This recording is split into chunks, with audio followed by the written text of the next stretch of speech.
ப்ரூசல்ஸில் Carrefour market ரொம்ப ரொம்ப பெரிய மார்க்கெட்டுங்க. கேரிஃபோர் மார்க்கெட் இந்த ரெட் கலர் போர்டில் இருக்கும். கேரிஃபோர் எக்ஸ்பிரஸ்ன்னு தனியாக இருக்குது. ஸோ ரெண்டுக்கு என்ன வித்தியாசம்னா, கேரிஃபோர் மார்க்கெட் இந்த ரெட் கலர் இருக்கிறது வந்து ஹோல்சேல் மார்க்கெட்டுங்க.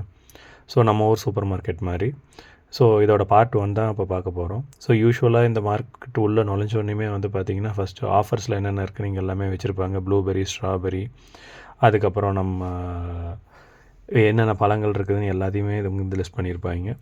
ஸோ நம்ம இங்கே தக்காளி பழம் வாங்க தான் நம்ம மெயினாக வந்திருந்தாங்க. ஸோ வெஜிடபிள் செக்ஷன்ஸ் வந்து பார்த்திங்கன்னா இந்த 2 பக்கமும் தான் இருக்குது.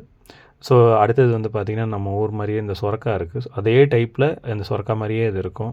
அடுத்தது வந்து பார்த்திங்கன்னா பெரிய கத்திரிக்காய், அப்புறம் இது வந்து பார்த்திங்கன்னா வெள்ளரிக்காய், அப்புறம் எல்லா டைப்லேயும் கலர்லேயும் வந்து பார்த்திங்கன்னா குடமிளகா இருக்கும், முட்டைக்கோஸு, ப்ரொக்கோலி, அதுக்கப்புறம் வந்து பார்த்திங்கன்னா பட்டர்நட்டு, வெங்காயம் வந்து பார்த்திங்கன்னா red onion plus white onion ரெண்டுமே இருக்குது.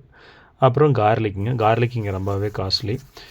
அது போக வந்து பார்த்திங்கன்னா உருளைக்கிழங்கு வந்து இங்கே பார்த்திங்கன்னா ரொம்ப பெரிய பெரிய பேக்கில் வரும். இங்கே உருளைக்கிழங்கு வந்து ரொம்ப சூப்பராக இருக்கும். உங்கள் எல்லாருக்குமே தெரியும் ஃப்ரெஞ்ச் ஃப்ரைஸ் இங்கே ரொம்ப ஃபேமஸ் அப்படின்னு சொல்லிட்டு. யூஸ்வலாக ஃப்ரெஞ்ச் ஃப்ரைஸ்ன்னு சொல்ல மாட்டாங்க, ஃப்ரைஸ்ன்னு தான் சொல்லுவாங்க. ஸோ உருளைக்கிழங்கு எல்லா விதமான பார்சல்லையும் வருங்க. போக அடுத்த பார்ட்டில் நம்ம மீதி பார்க்கலாம்.